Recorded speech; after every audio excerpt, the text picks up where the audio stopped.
Hello বন্ধুরা, আমি নাহিদ। আজ শোনাবো এই সিনেমার এক ভয়ঙ্কর রহস্যের গল্প। পুরো কাহিনীটি ঠিকমতো বুঝতে হলে একদম শেষ পর্যন্ত আমাদের সাথেই থাকুন। এই কাহিনীটি এমন এক কিশোরের যাকে দেখতে সাধারণ মানুষের মতো মনে হয়। গল্পের প্রারম্ভে আমরা ক্যারিক নামের এক কিশোরের পরিচয় পাই। সে মূলত নিজের রূপ বদলে ফেলতে সক্ষম এমন এক জাদুকরী সত্তা। তাকে স্পষ্টভাবে সতর্ক করা হয়েছিল যেন সে মানুষের ধারে কাছেও না যায়। তা সত্ত্বেও মানুষের জীবনযাত্রা খুব কাছ থেকে দেখার ইচ্ছা তার প্রবল হয়। এই আকাঙ্ক্ষার বশবর্তী হয়ে সে নিজের গোষ্ঠী ছেড়ে এক পালক পরিবারে চলে আসে। একদিন সকালে খাবারের টেবিলে সে তার নতুন মা বাবা ও ভাই বোনদের সাথে ছিল।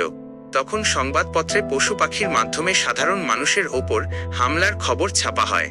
সেই প্রতিবেদন থেকে জানা যায় যে ইদানিং বন্যপ্রাণী সংক্রান্ত অনেক দুর্ঘটনা ঘটছে। পরের দিন মার্লিন ও রোনাল্ডকে বিদায় জানিয়ে ক্যারিক মায়ের সাথে গাড়িতে ওঠে। তার বোন মেলোডিও জিদ ধরে নতুন স্কুলের সেই যাত্রায় তাদের সঙ্গী হতে। পথিমধ্যে ক্যারিক লক্ষ্য করে যে দুটি কাক অনবরত তাদের অনুসরণ করে চলেছে। তার মনে সন্দেহ জাগে যে ওই পাখিগুলো হয়তো তার মতোই রূপ পরিবর্তনকারী। সাঁঝবেলা হলে ক্লান্ত পরিবারটি বিশ্রামের উদ্দেশ্যে একটি সরাইখানায় যাত্রা বিরতি নেয়। কিন্তু অদ্ভুতভাবে সেই কাক দুটি তখনও তাদের পিছু ছাড়েনি। রাতের অন্ধকারে ক্যারিক বাইরে থেকে কিছু অস্বাভাবিক শব্দ শুনতে পায়। বাইরে কি ঘটছে তা পরখ করার জন্য সে কৌতূহল নিয়ে জানালার পাশে দাঁড়ায়। তখন সে দেখতে পায় একদল নেকড়ে দ্রুত গতিতে একটি গলির ভেতর দিয়ে যাচ্ছে। হঠাৎ করেই চারপাশের দালানের সমস্ত বৈদ্যুতিক আলো নিভে অন্ধকার হয়ে যায়। ভোর হতেই পরিবারটি আবার তাদের গন্তব্যের উদ্দেশ্যে গাড়ি নিয়ে বেরিয়ে পড়ে। দীর্ঘ পথ পাড়ি দিয়ে অবশেষে তারা ক্লিয়ার ওয়াটার হাই স্কুলের সামনে পৌঁছায়। গাড়ি থেকে নামা মাত্রই ক্যারিকের মনের ভেতরে থাকা আশঙ্কাটি সত্য প্রমাণিত হয়। যে কাকগুলো তাদের গাড়ি তাড়া করছিল তারা আসলে এই স্কুলেরই শিক্ষার্থী। ঠিক তখনই বিদ্যালয়ের প্রধান লিসা ক্লিয়ার ওয়াটার তাদের অভ্যর্থনা জানাতে এগিয়ে আসেন। কথোপকথনের এক পর্যায়ে তিনি জানতে চান এনা কিভাবে এই ছেলেটিকে খুঁজে পেলেন। তিনি জানান যে ক্যারিকের প্রকৃত জন্মদাতার কোনো হদিশ কখনো পাওয়া যায়নি। বহু বছর আগে এনা যখন সমাজ সেবার কাজ করতেন তখন একটি বিশেষ ফোন পান। সেই খবরের সূত্র ধরেই তিনি সেখানে পৌঁছে অসহায় ক্যারিয়ারকে উদ্ধার করেন। তৎকালীন সময় সে ভীষণ আতঙ্কিত ছিল এবং কাউকেই বিশ্বাস করতে পারছিল না। কিশোরটির অবস্থা দেখে এনা তাকে পালক সন্তান হিসেবে নিতে মনস্থির করেন। তিনি নিজের জীবন সঙ্গীকেও এই বিষয়ে বুঝিয়ে রাজি করিয়েছিলেন। ক্যারিক যখন উচ্চশিক্ষার বয়সে পৌঁছাল তখন এনা একটি আমন্ত্রণপত্র পান। ক্লিয়ার ওয়াটার হাই স্কুল থেকে তাকে ভর্তির জন্য সেই প্রস্তাব পাঠানো হয়েছিল। এনার বিশ্বাস ছিল এই প্রতিষ্ঠানেই ক্যারিক নতুন বন্ধু খুঁজে পাওয়ার সুযোগ পাবে। সব আলাপ শেষ করে লিসা জানান যে তিনি ক্যারিকের সঙ্গে একান্তে কথা বলতে চান। তখন তিনি ছেলেটির কাছে এমন এক গোপন তথ্য ফাঁস করেন, ক্যারিক যে নিজের রূপ বদলাতে পারে সেই সত্যটি লিসা আগে থেকেই জানতেন। তিনি অভয় দিয়ে বলেন এই বিদ্যালয়ের প্রতিটি শিক্ষার্থী আসলে একজন শিফটার। তাই এখন থেকে ক্যারিককে নিজের আসল পরিচয় গোপন করে চলার কোনো প্রয়োজন নেই। ঠিক সেই মুহূর্তে আকস্মিক স্কুলের বিপদ সংকেত বা অ্যালার্ম বেজে ওঠে। প্রিন্সিপাল ঘটনার তদন্ত করতে গিয়ে দেখেন যে এনা যেহেতু ওই নির্দিষ্ট এলাকায় বহিরাগতদের প্রবেশ নিষেধ ছিল তাই সতর্কবার্তা বেজেছিল। অধ্যক্ষ তার সহকারীকে নির্দেশ দেন যেন তাদের দ্রুত নিরাপদ স্থানে নিয়ে যাওয়া হয়। ক্যারিক মনে মনে খুব আনন্দিত হয়, কারণ সে এই প্রথম নিজের মতো এতজন মানুষ দেখল। স্কুলের করিডোর দিয়ে যাওয়ার সময় হঠাৎ জেফ্রি ও তার দলের সাথে তার দেখা হয়। তৎক্ষণাৎ তাদের মধ্যে ঝগড়ার পরিস্থিতি তৈরি হয়। তবে জেমস সঠিক সময়ে উপস্থিত হয়ে বড় কোনো লড়াই হওয়ার আগেই তা থামিয়ে দেয়। পুরো বিদ্যাপীঠ ঘুরে দেখার পর মা এনা তার ছেলে ক্যারিককে বিদায় জানান।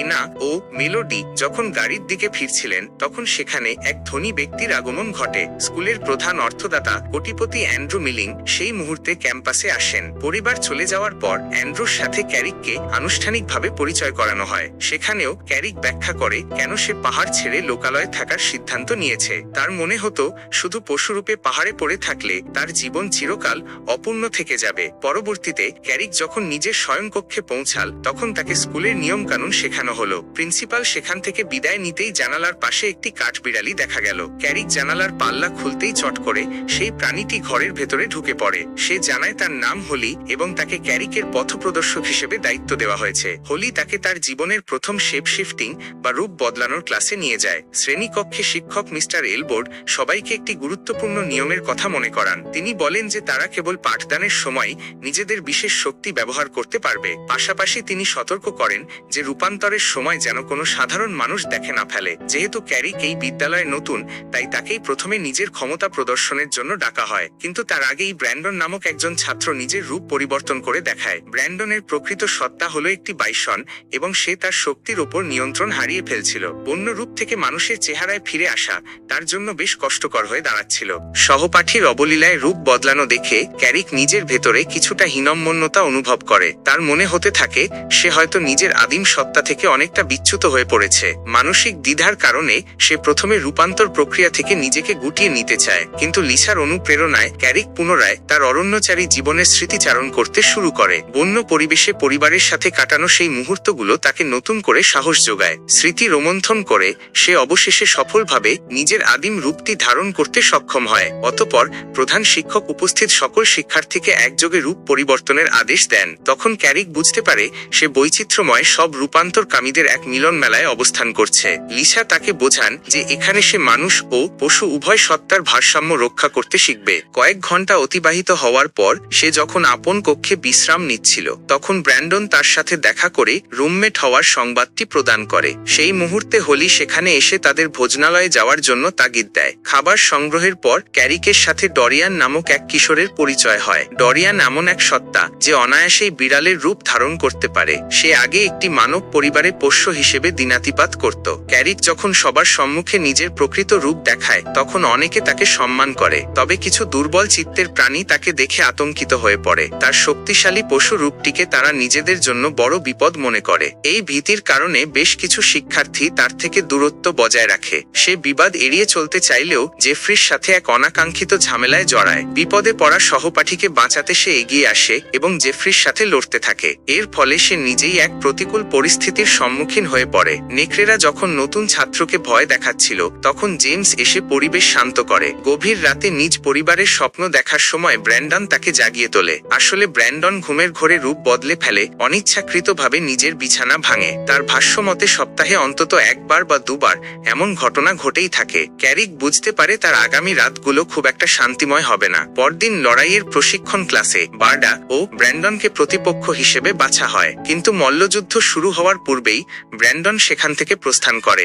শক্তিশালী বাইসন হওয়া সত্ত্বেও সে নিজেকে শান্তিপ্রিয় হিসেবে দাবি করে। পরিবর্তে ক্যারিককে সেই লড়াইয়ের জন্য মনোনীত করা হয়। নিজের ক্ষমতা নিয়ে সন্দিহান থাকলেও অ্যান্ড্রু তাকে সাহায্য করতে এগিয়ে আসে। মৃত্তিকা ভর্তি একটি ক্ষুদ্র থলির ঘ্রাণ নিয়ে সে পাহাড়ি সিংহে রূপান্তরিত হয়। আকারে ছোট হওয়া সত্ত্বেও অসীম বিক্রমে সে বার্ডার বিরুদ্ধে জয় ছিনিয়ে নেয়। এরপর লিরয় ও ডরিয়ানকে একে অপরের মুখোমুখি হওয়ার জন্য ডাকা হয়, কিন্তু প্রতিদ্বন্দ্বীর শরীর থেকে নির্গত উৎকট গন্ধে ডরিয়ান ভীত হয়ে পালায়। এইভাবে লিরয় কোনো সংঘর্ষ ছাড়াই বিজয়ী হিসেবে গণ্য হয়। এরপর পাঠদান শেষে অ্যান্ড্রু ক্যারিকের সঙ্গে নিভৃতে আলাপ করে। সে ক্যারিককে দীক্ষা দেওয়ার প্রস্তাব দেয় এবং মৃত্তিকাপূর্ণ একটি থলি বাড়িয়ে দেয়। অ্যান্ড্রু দৃঢ়ভাবে জানায় যে ক্যারিকের সামনে এক উজ্জ্বল ভবিষ্যৎ অপেক্ষা করছে। অন্যান্য শিক্ষার্থীরা যখন দেখে যে ক্যারিক বিশেষ গুরুত্ব পাচ্ছে, তখন তারা ঈর্ষান্বিত হয়। এই আক্রোশ থেকে জেফ্রি তাকে একজোড়া নেকড়ের বিরুদ্ধে লড়ার আহ্বান জানায়। সে শর্ত দেয় যে ক্যারিক জিতলে তারা তাকে আর কখনো বিরক্ত করবে না।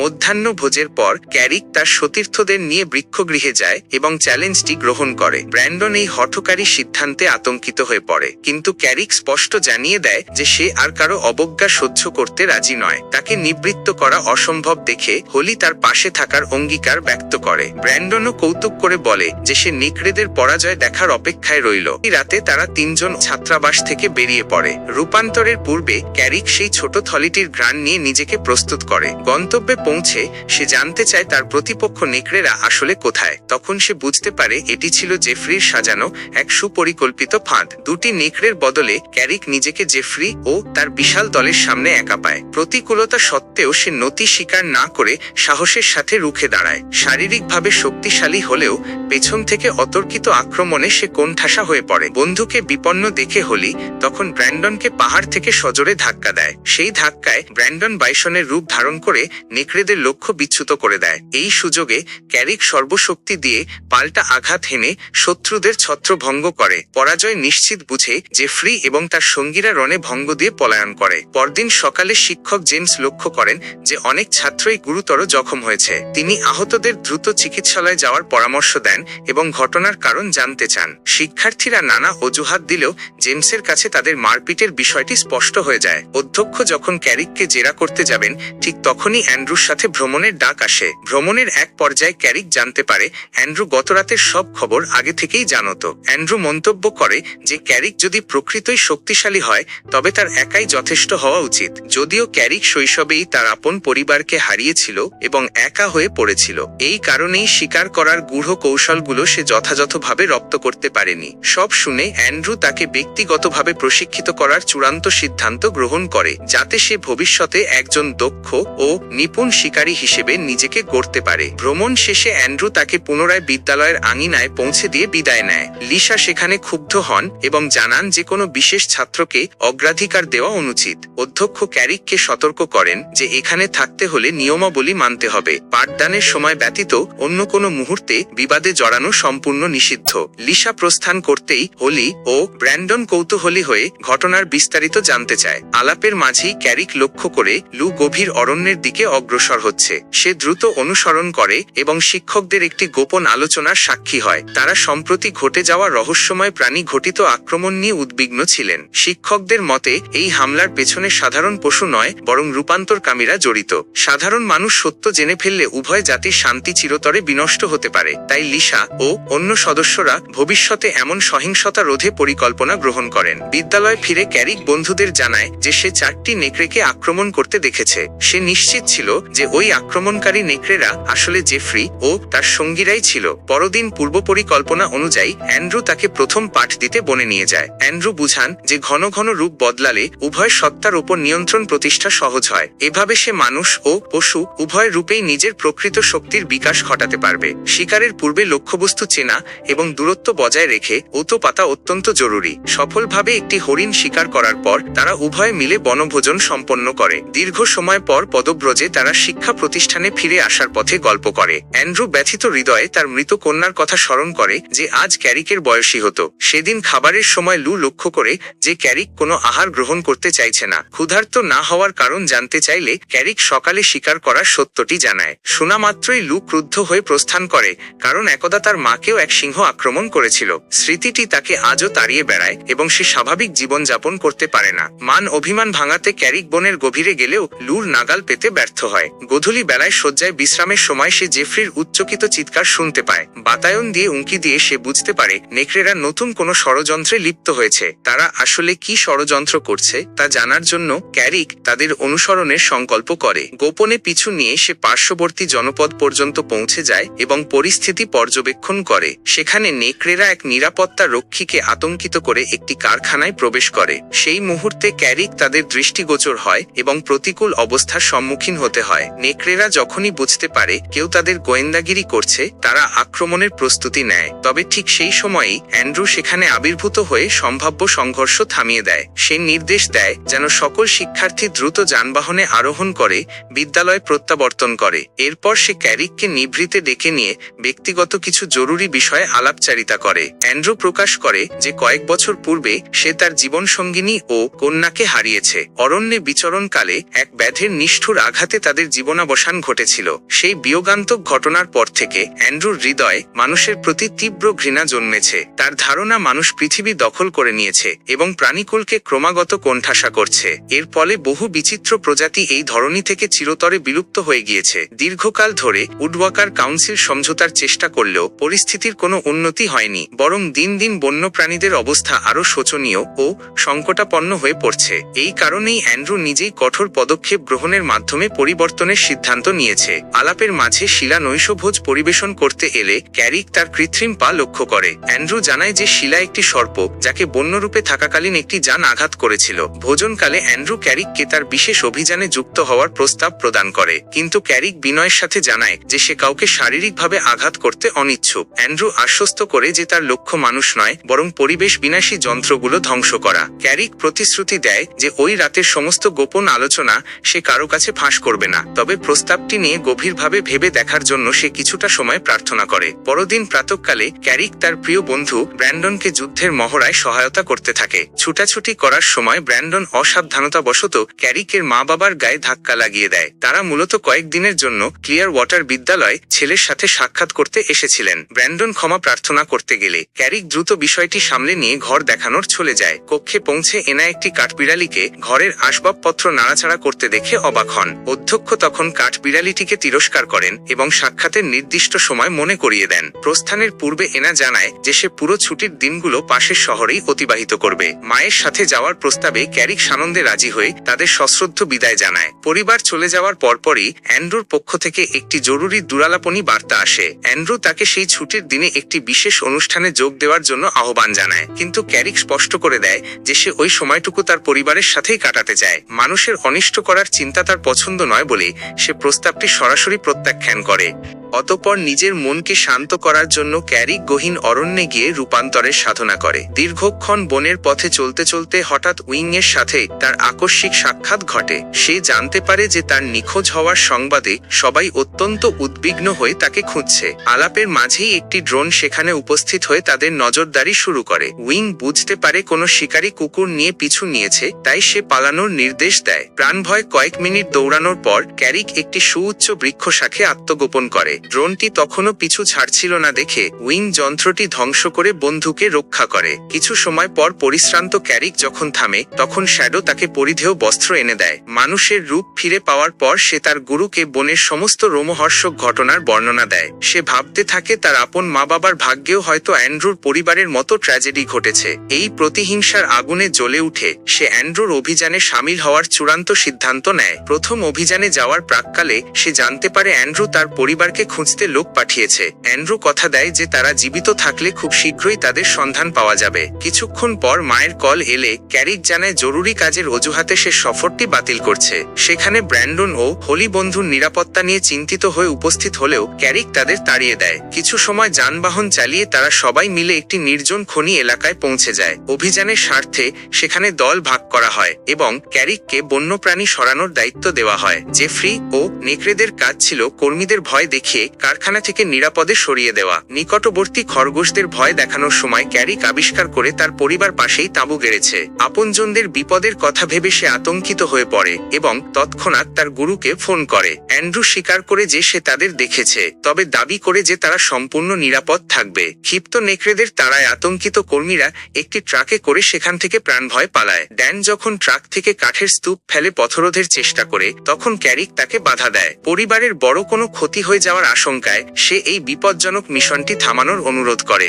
ঠিক সেই সংকটময় মুহূর্তে ব্র্যান্ডন ও হোলি পুনরায় বন্ধুর পাশে দাঁড়াতে সেখানে উপস্থিত হয়। আকাশের উচ্চতায় শ্যাডো ও উইংকে উড়তে দেখে নেকড়েরা অত্যন্ত ভীত হয়ে পড়ে। তারা আশঙ্কা করে যে প্রিন্সিপালকে অভিযোগ করলে বিদ্যালয় থেকে বহিষ্কৃত হতে হবে। শাস্তির ভয়ে তারা দ্রুত সেখান থেকে পলায়ন করে। সেই মুহূর্তে লু সেখানে উপস্থিত হয়ে ডরিককে বোঝানোর আপ্রাণ চেষ্টা চালায়। সে বলে যে ধ্বংসাত্মক পথ বেছে নিলে মানুষ প্রতিশোধ পরায়ণ হয়ে উঠতে পারে, কিন্তু ডরি তাকে রাগের বশবর্তী হয়ে সজোরে ধাক্কা দেয়। তৎক্ষণাৎ কাকের এক বিশাল দল ডরিকের ওপর অতর্কিত আক্রমণ শুরু করে। ভয়ঙ্কর ক্রোধে ডরিক তখন একটি বিশালকায় পাহাড়ি ভালুকের রূপ ধারণ করে। বন্ধুদের রক্ষা করার তাগিদে ব্র্যান্ডন বীরত্বের সাথে সেই অসম লড়াইয়ে ঝাঁপিয়ে পড়ে। এদিকে অ্যান্ড্রুর ধারণা হয় যে ক্যারিক তাকে পরিকল্পিতভাবে ধোঁকা দিয়েছে। সে হিংস্রভাবে ব্র্যান্ডনের ওপর চড়াও হলে উভয়ের মধ্যে রক্তক্ষয়ী যুদ্ধ শুরু হয়। সেই সময় ক্যারিক লক্ষ্য করে কাঠের বিশাল স্তূপ তার পরিবারের তাঁবুর দিকে গড়িয়ে যাচ্ছে।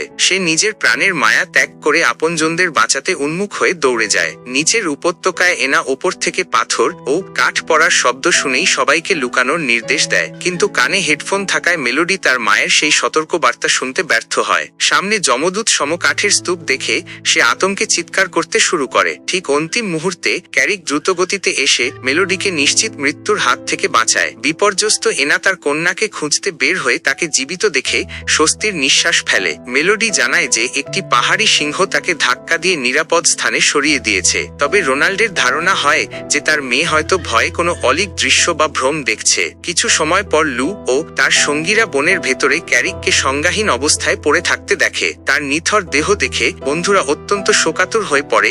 ধীরে ধীরে ক্যারিক চক্ষু উন্মোচন করলে উপস্থিত সবার মনে প্রাণের স্পন্দন ফিরে আসে। জ্ঞান ফিরতেই সে অস্থির হয়ে পরিবারের সন্ধানে ছোটে তারা নিরাপদ আছে কিনা দেখতে। অ্যান্ড্রু সেখানে পৌঁছে দাবি করে যে দুর্ঘটনার সময় সে ছেলের সাথেই পাশে ভ্রমণ করছিল। সে দ্রুত একটি হেলিকপ্টার ডেকে আহত পরিবারকে উন্নত চিকিৎসার জন্য পাঠিয়ে দেয়। হেলিকপ্টারটি নিরাপদে দৃষ্টির আড়ালে গেলে ক্যারিক ক্ষোভে অ্যান্ড্রুর ওপর ফেটে পড়ে। সে হুমকি দেয় যে এই সকল নাশকতামূলক হামলার মূল হোতাকে তা সে অধ্যক্ষকে জানিয়ে দেবে। তাকে শান্ত করতে অ্যান্ড্রু জানায় যে সে তার আসল পরিবারকে ইয়েলোস্টোন পাহাড়ে দেখেছে, তবে সঠিক ঠিকানা সে তখনই বলবে যদি ক্যারিক এই রাতের ঘটনা গোপন রাখার শপথ নেয়। কিছুক্ষণ পর লিসা সেখানে উপস্থিত হলে অ্যান্ড্রু সমস্ত দোষ তার সহকারী ডরিকের ওপর চাপায়, কিন্তু লিসার প্রবল সন্দেহ হয় যে খনি ধ্বংসের নীল নকশায় অ্যান্ড্রু নিজেও যুক্ত ছিল। দূর থেকে পুলিশের সাইরেন শোনা গেলে প্রিন্সিপাল সেখান থেকে দ্রুত প্রস্থান করেন, তবে তিনি যাওয়ার আগে এই পুরো রহস্যময় ঘটনার সুষ্ঠু তদন্তের অঙ্গীকার করেন। বিদ্যালয়ে ফিরে আসার পর